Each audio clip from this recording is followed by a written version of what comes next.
All right, it's media day, and I am joined with Brock head coach Billy Mathis. Coach, man, the first thing we want to talk about when we talk about Brock football is we moving on up. I don't mean to sound like the Jeffersons, but we're moving up from 3A to 4A. And I'd love to know, and I think the viewers would love to know what that entitles as a coach, because you get set in your ways in 3A. You know, these are the kind of teams we want to play in the non-district. We got this kind of competition in our district. But now you're moving into a whole new category here, a whole larger classification. What changes for you, maybe during your off season first, and then maybe we'll talk about during the season?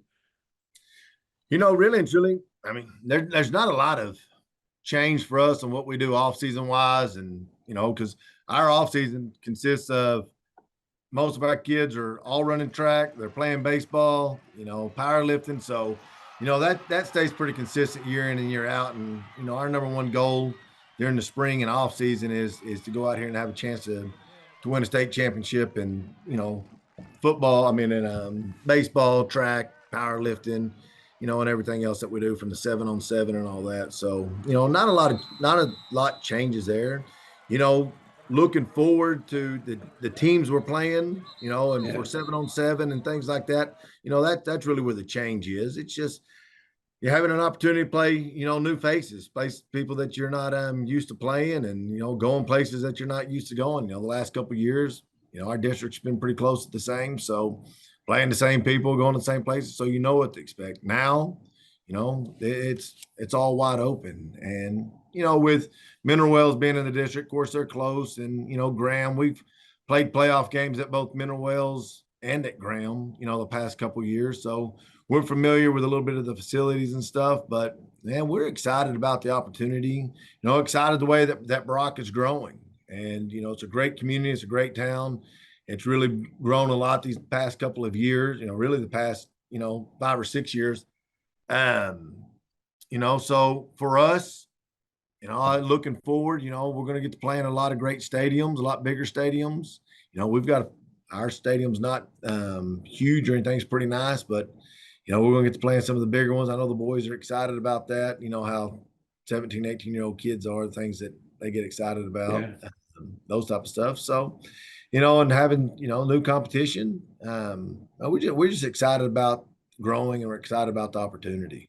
Is it gonna change your non-district schedule at all? I mean, we always look forward to your games with Gunter, and obviously it's Yeah. Paradise. But do you have to play up a little bit more, or do you still want to play some of those kind of teams? I mean, they may be still 3A, but that's about as powerful of a 3A team as you're going to get. Are you still going Yeah. to play those type of teams, or how's that looking? Yeah. So right now, our non-district, we're going to scrimmage Springtown and Stephenville, and then we're going to go in. We've got Decatur, Lake Worth, Aubrey, Fort Worth Southwest, and we're in the school from California is coming in. So that's going to be nice. That's going to be exciting. So it's a tough non-district schedule. We got a lot of we're gonna have a lot of new faces out there on the football field this year. Starting. Yeah, I want So to touch on that a little bit, especially offensively. I know you got Brady Woods coming back at quarterback, but maybe talk about some of the new players that we're going to see. We'll start with the offensive side of the ball that your Brock fans aren't used to seeing, at least so starting. having Brody Woods coming back, it's a huge deal. Brody's done it. He did an amazing job for us last year at quarterback.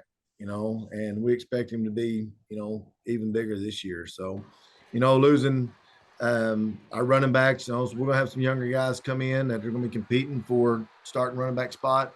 But really, a good thing about our offense and our running back spots, we've always had a couple guys that we rotate in there. We try to, and the reason we do that is, we plan on playing 16 games, and you don't want one guy back there taking 30 carries a game. It's a lot of punishment on the kid. So we try to get a couple guys back there that can split up the carries. We got Colt Matlock coming back. Colt Matlock was just sophomore last year. He was all state receiver, all state, special teams. He's going to be our biggest weapon out there in the skill position wise. Jesse Rusnick, another senior who played more defense last year for us at safety. He'll play a lot more offense this year. Cannon Stevens playing a lot of offense for us. And all these guys that I'm naming now had big roles for us last year. They just weren't starters most of the time, but they played a lot. So, And when we were fortunate enough to win a lot of games to where, a lot of backups played a lot, but our coaches do a great job of rotating guys in and out of there and trying to keep guys fresh just because of the guys that we do have that play both ways. So a lot of the guys that you're going to see out there starting this year, have had a lot of game time. They just might not have been the starters the last couple of years. So our O-line's coming back. O-line's going to be, losing Brock Riker and Hunter Fay on the O-line and the D-line. Of course, that's huge. And, but the guys that are coming up that are there to win a spot this year, they're excited about it. And really and truly, all these guys, it's been a different offseason just because, the last couple of years, we've had a lot of guys that have played for us, started as juniors, some as sophomores that, they're very familiar with what we do and knows a lot of the same names. So now this incoming senior class, there's a different type of hunger. Yeah. They're excited. They're excited for their opportunity. And for the last 3 football seasons, we've had two trips to the state championship and 1 to the semifinals. And this group of seniors, they don't want to be the group that doesn't go 5 rounds deep at least. Exactly, and they want to try to put their footprint on 4A as well, being the first team to play in there. That's interesting that you talked about. You guys you train for 16 games. A lot of teams like to say that. You guys are somebody that actually can do it. You take any of these teams out here that they're just kind of hoping to get in the playoffs, and then whatever they can do there is kind of gravy. But you guys are training for 16, and you brought up a player like Colt Matlock, and you talked about special teams and offense. Well, he was also the newcomer of the year on defense as well. Yeah, he's one of those type players that if you don't see him on the field, you got to wonder, what's wrong? Is he hurt? What's going on? So he's that kind of guy that you have to not only train for 16 games, but you got to train for, playing, 48 minutes for 16 games as well, right? That's right. That's right. And this, and I know it sounds cliche, but the games aren't won on Friday night. They're won in the off season, they're won in the summer. And these guys, they get up every day, they lift weights. We run a heck of a track practice every day, and they go out and compete on the track. They go out and compete 7-on-7. They baseball, basketball. Our kids do a lot. And there's a fine line of, you don't want to be worn out by the time summer gets here. So I think we do as good a job as anybody of keeping our kids fresh, but at the same time, man, we're always working hard. We're always trying to get faster, always trying to get stronger, just like everybody else in the state is. But I think our coaches do a great job of, when a kid needs a break, hey, we're not scared to give them a break. I don't, if we have to, take a day off of lifting because, the kids are tired, I know that's not going to be the difference between winning football games or not, right? Because they are working hard. And I know us, and for me personally, heck, just getting older, sometimes I know when I'm tired, I know the kids are tired. So we try to keep that all in perspective, and we try to keep it fun around here and keeping kids excited and having a good time, keeping their mind fresh and their bodies fresh. That's big, because nowadays, how can you recover and be 100% by your next track meet or your next baseball game? In football season, how can I be back to 100% by next Friday?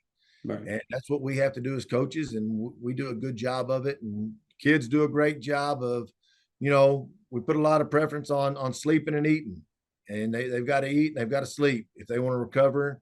We'll go lift all these weights and do all this running. And, I tell them all the time, you're not going to see the greatest result that you can if you don't eat right and you don't get plenty of sleep. So it means a lot to them. And we get out here and do all this stuff, and we talk about it all the time. Parents, we talk about food and try to get them fed and, load them up with proteins, fats, and, carbs, and keep them hydrated and go do all this stuff. And then try to go let them be a kid too, go chase the girls around or whatever.